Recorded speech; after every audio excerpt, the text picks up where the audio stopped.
Espace Libre est un théâtre situé dans le quartier Sainte-Marie à Montréal. Il est un point d'ancrage pour le monde du théâtre expérimental montréalais depuis plus de 40 ans.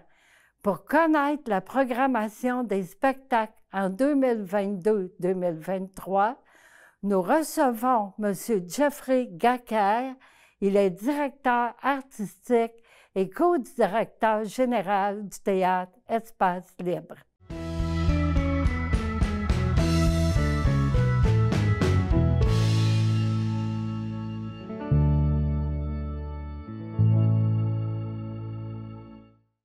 Bienvenue. Bonjour, merci.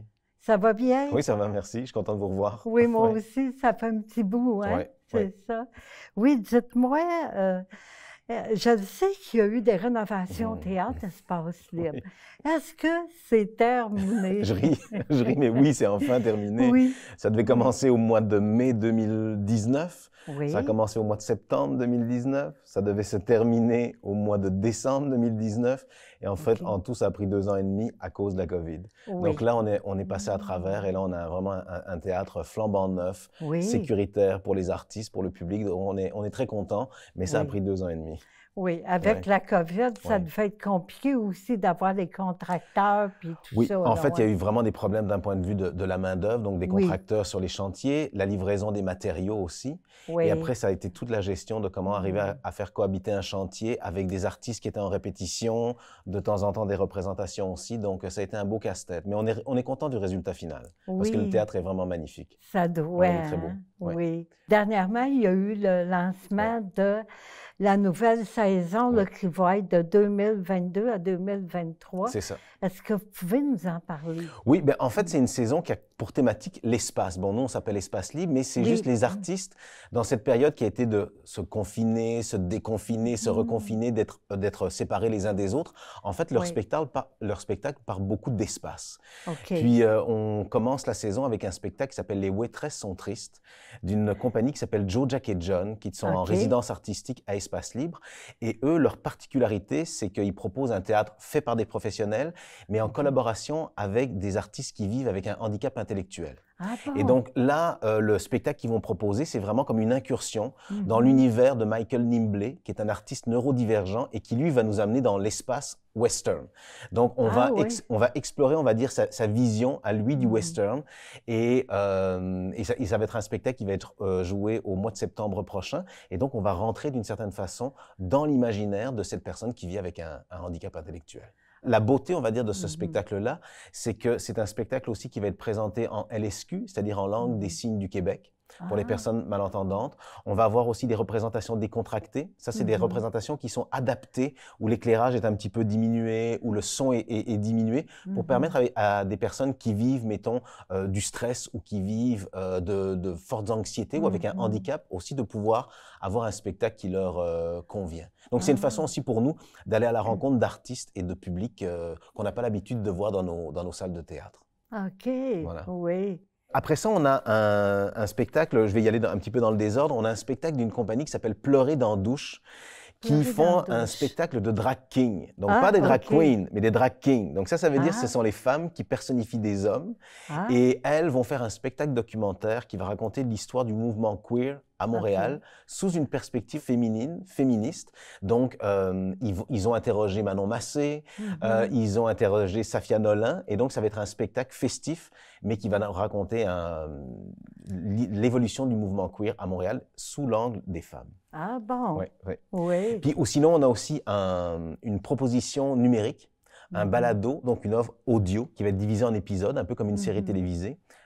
En tout, la série va durer 10 heures. Et ça va passer à travers l'œuvre de Michel Tremblay, qui est quand même un des plus grands auteurs québécois, et qui va raconter un pan de l'histoire du Québec, de 1900 jusqu'à nos jours, à travers les 3 figures féminines centrales dans l'œuvre de Québec, qui sont Albertine, Thérèse et Victoire. Et ça va raconter donc l'évolution, entre autres, de la condition féminine des femmes. Et ça va être écoutable à partir de l'automne prochain. Et là, on est en train de chercher un diffuseur. Ça va être diffusé sur le site d'Espace Libre, mais peut-être aussi sur une plus grosse plateforme Mais ça, il va falloir être attentif parce qu'on peut pas encore le dire pour l'instant. Ah, OK. Voilà. Fait que pas pour l'instant. Pas pour l'instant, c'est pas encore signé. C'est pour ça. Oui, c'est ça. Donc voilà. Oui. Puis sinon, ah oui, on a un spectacle de la LNI, la Ligue nationale d'improvisation. Oui, oui. Ils reviennent à Espace Libre. Ils avaient fait plusieurs années de suite des spectacles improvisés à Espace Libre. Et là, en fait, ça s'appelle Usine de théâtre potentiel. Et les acteurs sont plongés dans un décor qu'ils découvrent. Et c'est le public qui, avec une application, va décider, on va dire, des éléments de l'histoire. Les costumes, l'intrigue, les personnages qui vont être sur scène. Et là, d'habitude, la LNI improvise des histoires de quelques minutes. Mais là, c'est une seule improvisation. Ils vont tous les soirs improviser un spectacle de 90 minutes. Oh. Donc, les gens vont voir devant eux, en fait, des acteurs inventer un spectacle de A à Z, avec de l'éclairage, avec de la musique, dans un décor, avec des costumes. Les acteurs savent pas du tout ce qu'ils vont raconter. Donc, ils vont monter sur scène, puis ils vont se lancer dans le vide. Et chaque soir, ils vont inventer une nouvelle pièce de théâtre. Hey, c'est spécial, ouais, c'est spécial, hein? c'est spécial, Oui. tout à fait. C'est du jamais vu. Oui, c'est du jamais vu. de Puis cette c'est pour ça qu'on le fait à manière-là. Espace Libre, parce que souvent, Oui. c'est des propositions qu'on peut pas forcément revoir ailleurs. Donc, c'est ça. la raison pour laquelle on les accueille à Espace Libre. Donc, voilà. Et ou sinon, attendez, que je vous dise des choses un petit peu variées aussi. Oui, on va avoir un spectacle du NTE, le Nouveau Théâtre Expérimental, qui s'associe avec une compagnie qui s'appelle Ondinoc, qui est la première compagnie autochtone, francophone au Canada. Et ensemble, ils vont raconter une histoire qui s'appelle L'Enclos de Wabouche. Et ça, c'est un spectacle initiatique qui se passe dans une réserve, ici, au Québec. Et donc, c'est un voyage imaginaire initiatique à travers un personnage qui s'appelle Pierre Wabouche, qui rentre dans sa communauté et qui va vivre un voyage qui va le faire, on va dire, revivre d'une certaine façon certaines traditions, on va dire, de sa communauté, et qui vont nous montrer aussi un visage plus moderne et plus actuel des réserves au Québec. Et puis, le dernier spectacle, en fait, il en reste deux. Il y en a un qui s'appelle Chambre d'écho, de Philippe Ducrot. Et ça va nous amener dans un autre espace, ça va nous amener dans la guerre en Syrie. Et ça raconte l'histoire, en fait, d'un auteur qui essaye de rejoindre une actrice qui vit en Syrie, et ils se parlent par réseaux sociaux interposés. Et c'est toute la réflexion, en fait, sur comment est-ce qu'ici on utilise les réseaux sociaux, et comment là-bas, les réseaux sociaux peuvent servir en fait à alimenter des révolutions et à changer la société, alors qu'ici, souvent, les réseaux sociaux servent juste à nous faire juste redire la même chose que ce qu'on sait déjà. Et eux, ils l'abordent sous l'angle, on va dire, de la révolution. Oui. Donc voilà. Ah, c'est intéressant. Sinon, j'en ai un dernier? Oui, ça vous tente? On peut y aller, bien sûr, bien sûr. Donc, il y en a un qui ça s'appelle Kerouac, 100 ans sur la go. Ça va être particulier. Le public va être sur les 3 étages d'Espace Libre. Dans la salle de spectacle, mais partout ailleurs dans Espace Libre. Parce que la particularité, c'est que ça va être un événement qui va se dérouler en 2 parties.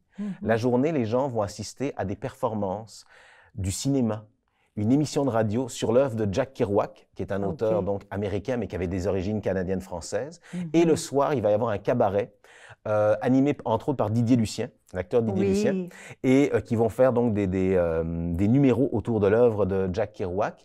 Et les gens vont être invités durant cet événement-là à traduire eux-mêmes une partie de l'œuvre de Jack Kerouac qui est en anglais. Ils vont la traduire en français et à Espace Libre, on va l'imprimer puis on va imprimer un livre à la fin. Donc c'est vraiment un événement théâtral, performatif, qu'on va vivre en fin de saison prochaine. C'est une belle programmation qui est variée. Oui, hein? très variée. Ça, oui. Avec plein de gens totalement différents, puis des artistes qu'on connaît, d'autres qu'on ne connaît pas. Puis on invite les gens vraiment à revenir en grand nombre à Espace Libre après 2 ans de pandémie. Oui, c'est ça, justement. Comment fonctionnent les formules d'abonnement pour les spectacles? Comment on s'y prend pour les abonnements? Soit vous les réservez sur le site Internet, donc au www.espacelibre.qc.ca. Et là, vous avez tous les détails pour vous abonner. Mais il y a comme 3 styles d'abonnement.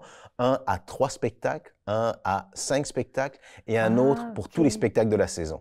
Mais là, vous me posez une bonne colle, je ne pourrais plus vous dire le prix parce que ça a changé, mais il suffit d'aller sur le site d'Espace Libre pour les avoir. Bonne continuité au Théâtre Espace Libre, c'est le fun que ça reparle de plus belle, les pièces de théâtre. Oui, puis on va faire le comité spectateur pour inviter des gens à venir voir les spectacles, puis à rencontrer aussi des artistes avant les représentations. On a vraiment hâte de retrouver les gens dans un mode normal, on va dire. Oui, ça s'en vient. Tout à fait. Oui, bien, je vous remercie beaucoup, Monsieur Jeffrey Gaga, d'être venu aujourd'hui à mon entrevue. Merci beaucoup. Oui. C'était Louise Miller pour les nouvelles du voisinage. À la prochaine.